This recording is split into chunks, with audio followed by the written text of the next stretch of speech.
कार्पण्यदोषोपहतः स्वभावः पृच्छामि त्वां धर्मसम्मूढचेताः यच्छ्रेयस्यान्निश्चितं ब्रूहि तन्मे शिष्यस्तेऽहं शाधिमां त्वां प्रपन्नम् शाधिमां त्वां प्रपन्नम्। गीता माता की जय। अपना अपने गीता वर्ग में बहुत बहुत स्वागत है। हम विचार कर रहे थे गीता जी के दूसरे अध्याय के अंत में भगवान श्री कृष्ण इन्होंने सबसे पहले तो अर्जुन को आत्म तत्व में प्रतिष्ठित होकर विचार करने का आदेश दिया और अपने प्राप्त कर्तव्य अनुसार कर्म करने का आदेश दिया। अभी अर्जुन को कर्म करना है और आत्म तत्व में प्रतिष्ठित होके ज्ञान में प्रतिष्ठित होके कर्म करना है, निष्काम भाव से, असंग भाव से। अब यह कहने सुनने में तो आसान है, निष्काम भाव से असंग भाव से हम कर्म करें। ये कर्म करने वाला मनुष्य होता कैसे है, ये वास्तविक के किसी के जीवन में किस प्रकार से आता है, उतरता है। अर्जुन यह बात पूछता है कि कोई इस प्रकार से ज्ञान में प्रतिष्ठित होके कर्म करता है, वो कर्म करने वाला कैसा होता है, यह प्रश्न अर्जुन ने पूछा। और अब भगवान यहाँ से बताना प्रारंभ करते हैं कि उसे स्थित प्रज्ञ कहते हैं, जिसकी प्रज्ञा तत्व में स्थित है उसे स्थित प्रज्ञ कहते हैं। जो उसके क्या क्या लक्षण है अब भगवान बता रहे हैं। श्री भगवानुवाच प्रजहाति यदा कामान् सर्वान् पार्थ मनोगतान् आत्मन्येवात्मना तुष्टः स्थितप्रज्ञस्तदुच्यते। स्थित प्रज्ञ का सबसे पहला लक्षण बताते हैं, प्रजहाति यदा कामान्, वह अपने कामनाओं को संपूर्णतः जला देता है, अपनी ओर से वह कोई कामना नहीं रखता। ज्ञानी तत्वविद, इनका सबसे पहला लक्षण है कि वो अपनी कोई कामना नहीं रखते। जो जैसी भगवान की इच्छा, जो जैसी परिस्थिति प्रारब्धवशात जो जैसा प्राप्त हो उस परिस्थिति में वह निर्वाह करते हैं, अपनी ओर से कोई कामना वह नहीं रखते। एक वाक्य पढ़ा था, बड़ा पसंद आया था, आपको सुनाता हूं, समझ में आ गया तो ठीक है। भगवान कहते हैं, होता वो है जो मैं चाहता हूं, वो नहीं होता जो तू चाहता है। इसलिए यदि तू चाहता है कि वो हो जो तू चाहे, तो तू वह चाह जो मैं चाहता हूं। मतलब समझे? अपनी इच्छा से तो कुछ होना नहीं, होगा वही जो भगवान की इच्छा है। तो भगवान की इच्छा है जो है वही यदि होना है, तो अपनी इच्छा भगवान की इच्छा में मिला देना, यही समझदारी है। और जब हम अपनी इच्छा भगवान की इच्छा में मिला देते हैं तो भगवान की इच्छा तो पूर्ण होती है, उसका मतलब अपनी भी इच्छा पूर्ण हो जाती है। समझदार, ज्ञानी, विवेकी, इसका यही, अपना कोई संकल्प नहीं होता, अपनी कोई इच्छा नहीं होती, जो भी होगा वह भगवान का होगा। तो अपनी कोई इच्छा नहीं रखता, अपने आत्मा में ही वह रमण करता है, उसे स्थित प्रज्ञ कहते हैं। जो दुख में कभी दुखित नहीं होता, दुःखेष्वनुद्विग्न मनाः सुखेषु विगतस्पृहः वीतरागभयक्रोधः स्थितधीर्मुनिरुच्यते। जो दुख में अनुद्विग्न नहीं होता, सुख में आसक्त नहीं होता, जिसका अनुराग भय, क्रोध यह निकल गया, वह स्थितधि है, वह स्थित प्रज्ञ है। यः सर्वत्रानभिस्नेहस्तत्तत् प्राप्य शुभाशुभं नाभिनन्दति न द्वेष्टि तस्य प्रज्ञा प्रतिष्ठिता। बताते हैं कि जो पुरुष सर्वत्र स्नेह रहित हुआ, उसको शुभ या अशुभ वस्तु को प्राप्त होके न प्रसन्न होता है न द्वेष करता है, वह स्थित प्रज्ञ है, उसकी प्रज्ञा प्रतिष्ठित है। सर्वत्र स्नेह रहित होके कहीं पर भी आसक्ति न रखते हुए, शुभ हो या अशुभ हो, उसे सामने जाता है और उसका दैनंदिन व्यवहार कैसे होता है, तो उदाहरण देते हैं। कछुआ देखा है आपने? कछुआ पानी से जब बाहर होता है तो कभी देखा होगा, उस पे कुछ वजन गिरने वाला हो या कुछ होने वाला हो, उसे उसे आहट लगे, कुछ संकट आने वाला है, तो क्या करता है कछुआ? अपने हाथ पैर सब कुछ संकुचित कर लेता है और उसका जो छाता होता है, उसकी जो पीठ होती है, उसके नीचे अपने हाथ पैर अपना सब शरीर ले लेता है, फिर ऊपर से कितना भी आघात हो उसे कुछ नहीं होता। तो जिस प्रकार से वह कछुआ अपने इंद्रियों को समेट लेता है, अपने शरीर के अंगों को समेट लेता है, उसी प्रकार यह ज्ञानी, यह स्थित प्रज्ञ, यह अपने इंद्रियों को, इंद्रियों में से आसक्ति को खींच लेता है। इंद्रिया तो वैसे ही होगी, जीभ तो वैसे ही है, पर उसमें जो हमें चटोकड़ेपना की जो आदत है, आसक्ति है, कुछ अच्छा स्वादिष्ट चाहिए, स्वाद की जो आसक्ति है, उसे तो हम खींच सकते हैं, जीभ को नहीं। तो हमारे नेत्र है, हम उससे उससे इधर उधर के कोई प्रापंचिक चीजें अनावश्यक ना देखते हुए उसका सब कुछ हम भगवान की ओर लगाए, ये तो हम कर सकते हैं। इंद्रिया तो रहेगी, पर उसके भोगों में आसक्ति खींच लेनी है। कैसे? कछुए की तरह। यही बात बताते हैं भगवान। यदा संहरते चायं कूर्मोऽङ्गानीव सर्वशः इंद्रियाणि इंद्रियार्थेभ्यस्तस्य प्रज्ञा प्रतिष्ठिता। इंद्रियों की भोगासक्ति को वह कछुए की तरह खींच लेता है और इससे क्या होता है कि देखो, जब हम अपने प्रयास से इंद्रिय निग्रह करते हैं, मनो निग्रह करते हैं, तो वह कुछ सीमा तक वह यशस्वी हो जाता है। और जब भगवान की कृपा उसमें मिल जाती है, भगवान का तत्व दर्शन जब हो जाता है, तब वह संपूर्ण रूप से इंद्रिय निग्रह यह सिद्ध हो जाता है। हम अपने प्रयास से जब इंद्रिय निग्रह निग्रह करने का अभ्यास करते हैं, तो कुछ ना कुछ आसक्ति, कुछ ना कुछ शेष रह जाता है। पर जब भगवान का भी कृपाशीर्वाद, उनका भी तत्वबोध जब हो जाता है, तत्व दर्शन जब हो जाता है, तो समूल वह इंद्रिय भोगों की वासना, आसक्ति सब नष्ट हो जाती है।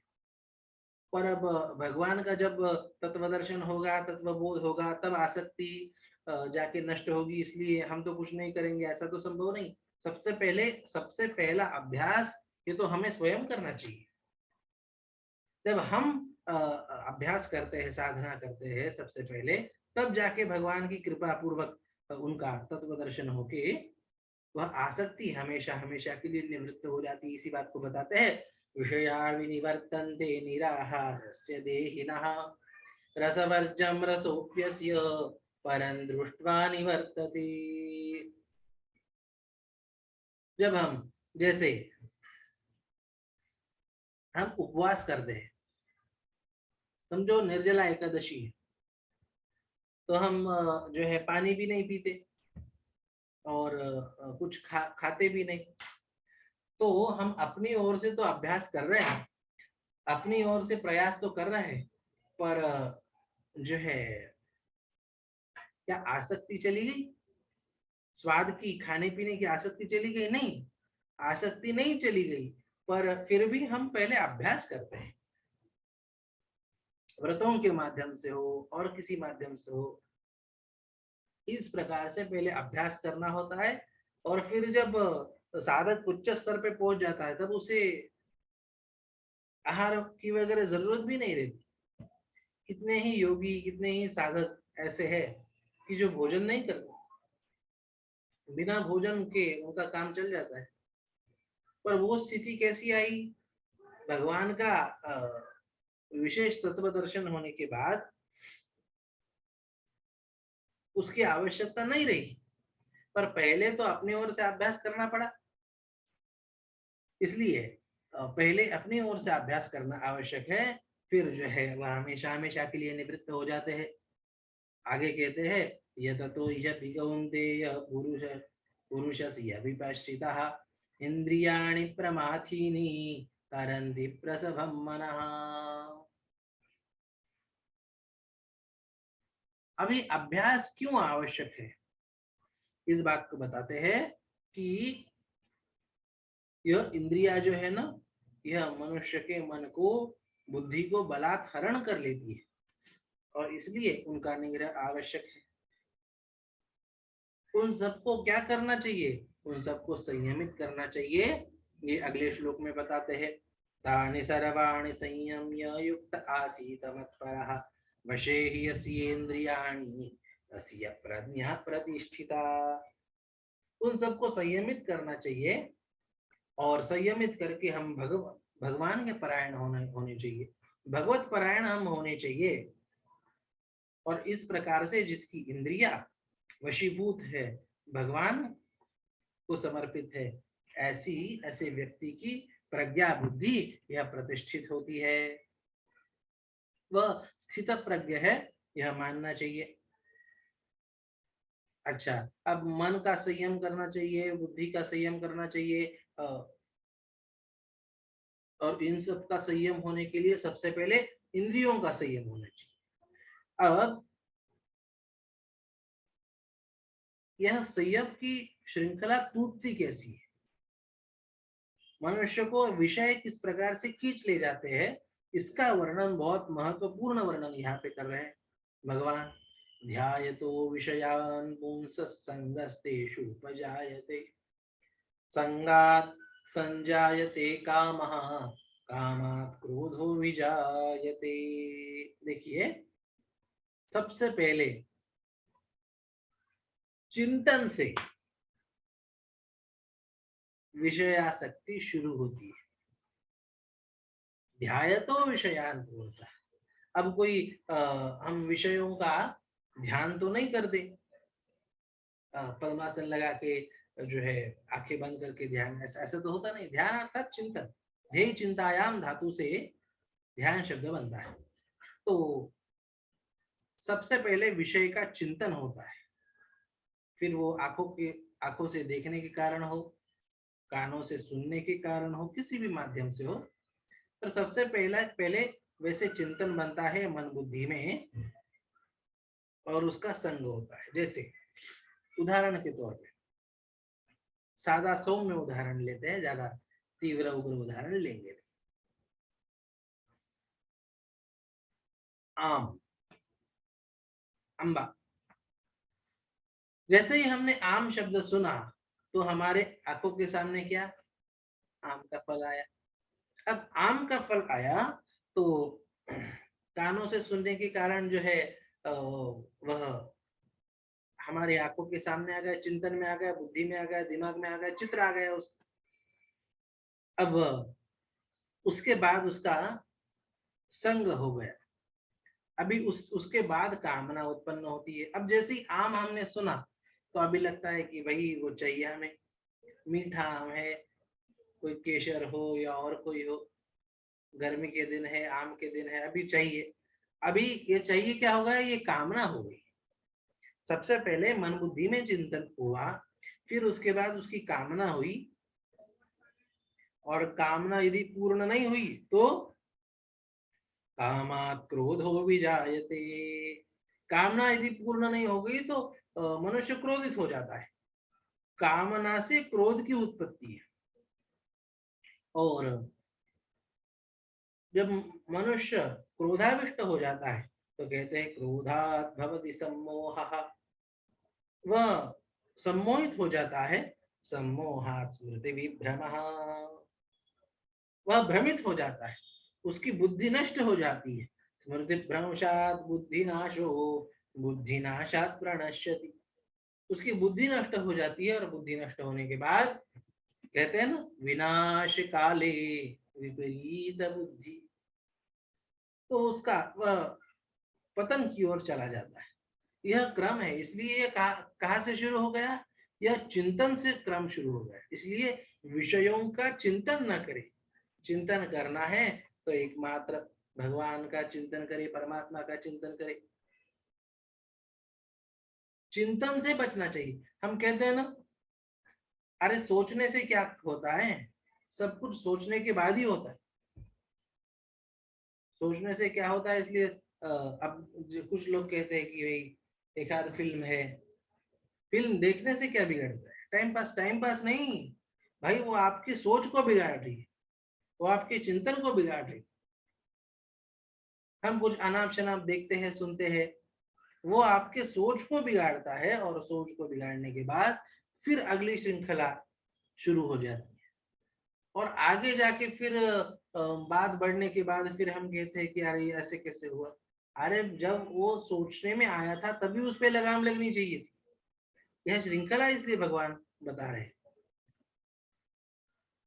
अब कहते हैं कि राग द्वेष वियुक्तैस्तु विषयानीन्द्रियैश्चरन् आत्मवश्यैर्विधेयात्मा प्रसादमधिगच्छति। अब ये पतन का जो क्रम है जो कि हमारे रोज के जीवन में हमें अनुभव में आता है, तो इससे कैसे निवृत्त हो, तो कहते हैं कि इंद्रियों का, इंद्रियों से काम लेना ये तो हमारा चलता रहेगा, पर वो कैसे चलना चाहिए, राग द्वेष वियुक्तैस्तु, राग और अनुराग, सुख दुख, अनुराग और द्वेष, इन दोनों से निवृत्त होके किसी चीज में आसक्ति न रखते हुए अनासक्त भाव से हम जो है इंद्रियों का व्यवहार करें। इस प्रकार से हम आत्मवश्य हो जाए, स्वयं को नियंत्रित करें। यदि ऐसा करेंगे तो क्या मिलेगा, तो कहते हैं आत्मवशीर्विधेयात्मा प्रसाद अधिगच्छति, तो उसे जीवन का जो सर्वोच्च सुख है, प्रसन्नता, वह उसे प्राप्त हो जाएगी। सुख जिसे कहते हैं, आनंद जिसे कहते हैं, उसे प्रसाद शब्द से कहा है। प्रसाद शब्द का मूल अर्थ है प्रसन्नता, आनंद, वह उसे प्राप्त होता है। अब आप कहेंगे जिस जिस सुख के लिए हम दौड़ रहे हैं ना, याद रखना वह इसी आत्मनियंत्रण से ही प्राप्त होगा। आत्मनियंत्रण के बिना वह असीम सुख वह कभी प्राप्त नहीं हो सकता। सुख की भ्रामक कल्पनाएं हमें अनुभव में आ सकती है, पर उसका प्रत्यक्ष यदि अनुभव चाहिए तो हमें इंद्रिय निग्रह करना ही पड़ेगा। अब इंद्रिय निग्रह करना पड़ेगा तो हमें वह शाश्वत टिकाऊ सुख आनंद प्राप्त होगा, तो और वही भगवान का प्रसाद है। और वह प्रसन्नता रूपी प्रसाद जब प्राप्त हो जाता है तब मनुष्य कृतकृत्य हो जाता है। अब आप देखिए संतों के जीवन में क्या था जी, संतों के जीवन में सुख सुविधा थी क्या, संतों के जीवन में हमारे जैसे आराम, घर बार सब कुछ था क्या, नहीं। संतों के जीवन में बाहरी दृष्टि से देखे तो अभाव ही अभाव था, गरीबी, विपन्नता, यह सब चीजें होती है। तुकाराम महाराज जी का जो है अकाल में घर दुकान सब चौपट हो गए। बाह्य दृष्टि से देखे तो गरीबी में उनकी एक पत्नी खाने को अन्न नहीं इसलिए चली गई, मतलब देहावसान हो गया। उन्हीं का प्रमाण है, उन्हीं का एक अभंग है, बाइल एक अन्न अन्न करिता मेली, एक पत्नी खाने के लिए अन्न नहीं अकाल में इसलिए मर गई। इतना दुख है, इतनी गरीबी, दुकान चौपट हो गया, सब काम धंधा सब कुछ नष्ट हो गया। बाहरी दृष्टि से देखे तो कितनी विपन्न अवस्था है, पर आंतरिक दृष्टि से वह इंद्रिय संयमित थे, इसलिए वो क्या कहते हैं, बरे झाले देवा निघाले दिवाळे। हे भगवान, अच्छा हो गया, जो हुआ वो अच्छा हुआ, आपका स्मरण बना रहे। देखिए, बाह्य दृष्टि से न कोई सुख है, न सुविधा है, न अमीरी है, सब ओर से अभाव होने के बाद भी आप अंदर से प्रसन्न है। यही फर्क होता है हम लोगों में और संतों में। हम बाहर के पदार्थों में, सुख सुविधाओं में हम सुख ढूंढते हैं, और संत आंतरिक सुख ढूंढते हैं। इसलिए बाह्य परिस्थिति कैसी भी हो, संत प्रसन्न रहते हैं हमेशा। कितने संतों के उदाहरण हम दे सकते हैं। तो इस प्रकार से इंद्रिय निग्रहित होने के बाद क्या होता है, प्रसाद प्राप्त हो जाता है, प्रसन्नता प्राप्त होती है। प्रसादे सर्व दुखानां हानिरस्योपजायते, प्रसन्न चेतसो ह्याशु बुद्धि पर्यवतिष्ठति। वह प्रसन्नता ऐसी होती कि सारे दुखों को नष्ट कर देती है, बुद्धि को स्थिर कर देती है। नास्ति बुद्धिरयुक्तस्य न चायुक्तस्य भावनः, न चाभावयतः शान्ति न शान्तस्य कुतः सुखम्। यदि हमें इस प्रकार से वह प्रसन्न मन बुद्धि चाहिए, तो हमें युक्त होना पड़ेगा, अर्थात संयमित होना पड़ेगा। यदि हम संयमित है तो हमें वह प्रसन्न बुद्धि भावना वह प्राप्त होगी और शांति प्राप्त होगी। और यदि वह संयम नहीं है तो अशांतस्य कुतः सुखम, शांति प्राप्त नहीं होगी, और शांति प्राप्त नहीं होगी तो सुख कहाँ से प्राप्त हो। कहते हैं, इंद्रियाणाम हि चरताम यन्मनोनुविधीयते तदस्य हरति प्रज्ञा वायुर्नाम नावमिवाम्भसि। यदि हम बाहर की इंद्रियों में यदि रम्माण होते रहे, आत्मवश्य न होते हुए, तो क्या होगा, जिस प्रकार से नाव चल रही है समुद्र में, तो वह जिस प्रकार जैसे हवा आती है वैसे उसकी दिशा बदलती है, तो वैसे हमारे जीवन की दिशा भटक जाती है। इसलिए हमें संयमित होना आवश्यक है।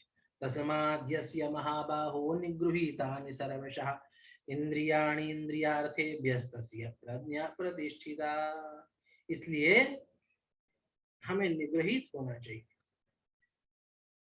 और हमें जागृत रहना चाहिए। किसमें? तत्व में जागृत होना चाहिए, और भोगों में हमें अलिप्त रहना चाहिए। भोगों में हम भले ही विश्राम, भले ही हम जो है भूल जाए, भले ही हम आलसी की तरह हो चल जाए, पर हम भोगों में जागृत रहते, अपडेट।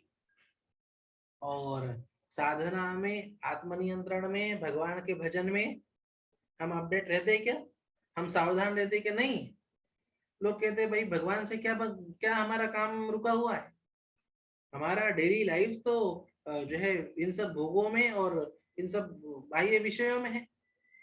हमें भगवान से, भगवान नहीं भी मिले, हमारा कल्याण न भी हो, मोक्ष न भी हो, तो भी क्या क्या रुका है काम, ऐसा लोग कहते हैं। पर जो संत होते हैं, जो ज्ञानी होते हैं, जो वास्तविक समझदार होते हैं, वो साधना में, अपने आत्मनियंत्रण में, भगवान के भजन में सावधान रहते हैं, और इस बाह्य भौतिक जगत के प्रति उदासीन रहते हैं। इसी बात को बताते हैं, या निशा सर्वभूतानां तस्यां जागृति संयमी, यस्यां जागृति भूतानि सा निशा पश्यतो मुनेः।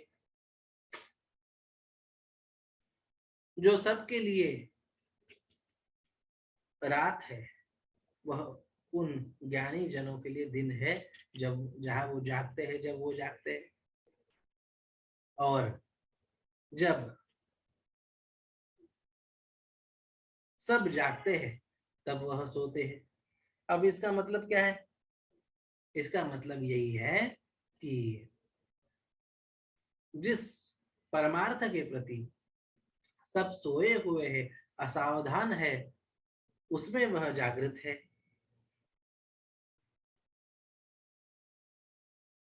और जिसमें सब जागृत है व्यवहार प्रपंच में, भौतिक प्रपंच में, उसमें वह उदासीन है। यह इसका अर्थ है।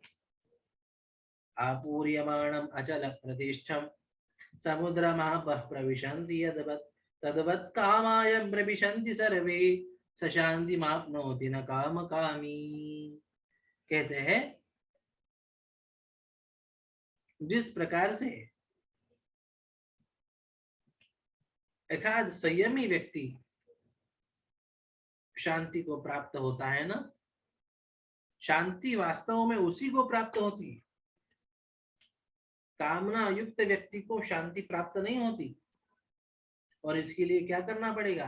तो कहते हैं विहाय कामान्य सर्वान् पुनश्चरति निस्पृहा निर्ममो निरहंकार शांति मधिगच्छति। अपने कामनाओं का त्याग करना पड़ेगा, निष्प्रह होना पड़ेगा, निरासक्त होना पड़ेगा। ममता, आसक्ति और अहंकार का त्याग करना पड़ेगा। उसे शांति मधिगच्छति, उसे शांति प्राप्त होगी, उसे जीवन का वास्तव में आनंद प्राप्त होगा। इसे क्या कहते हैं? ऐसी स्थिति को क्या कहते हैं? तो भगवान कहते हैं एषा ब्राह्मी स्थिति पार्थ नैनां प्राप्य विमुह्यति सिद्धवास्याम अंतकालेपि ब्रह्म निर्माणं रुक्षति। इसे ब्राह्मी स्थिति कहते हैं। इसमें जो एक बार प्रतिष्ठित हो जाता है वह फिर मोह को प्राप्त नहीं करता। और यह अपने जीवन में जीते जी प्राप्त होनी चाहिए, पर इस स्थिति में जीते जी प्रतिष्ठित होना चाहिए। यदि वास्तव में हमें सुख, आनंद और शांति की प्राप्ति करनी है तो, और यदि हम वह नहीं कर सकते तो कम से कम जीवन के अंतकाल पर्यंत तो यह स्थिति प्राप्त हो ही जानी चाहिए, तभी कल्याण होगा। इस बात को भगवान कहते हैं। और यहीं पे दूसरा अध्याय समाप्त हो जाता है। ओम तत्सदिति श्रीमद्भगवद्गीतासु उपनिषत्सु ब्रह्म विद्यायां योगशास्त्रे श्रीकृष्णार्जुन संवादे सांख्य योगो नाम द्वितीयोऽध्यायः। श्रीकृष्णार्पणमस्तु। हरये नमः, हरये नमः, हरये नमः। गोपाल कृष्ण भगवान की जय। गीता माता की जय। दूसरा अध्याय यहाँ पे हमारे सत्संग का यहाँ पे समाप्त हो गया। जैसे कि हमने पहले कहा था, दूसरा अध्याय यह बहुत ही महत्वपूर्ण अध्याय, सबसे महत्वपूर्ण अध्याय। आगे आने वाली जितने भी गीता है तो उस सभी के सूत्र इस दूसरे अध्याय में प्राप्त होते हैं। यदि कोई अच्छे से दूसरा अध्याय समझ ले और दूसरे अध्याय पे चले तो याद रखना उसे अगली गीता पढ़ने की आवश्यकता भी नहीं। अगली गीता में आगे जो कुछ भी आने वाला है उसका सभी का सार संक्षेप रूप से यहाँ पे दूसरे अध्याय में बताते हैं। तो वह दूसरा अध्याय हमारा पूर्ण हुआ है।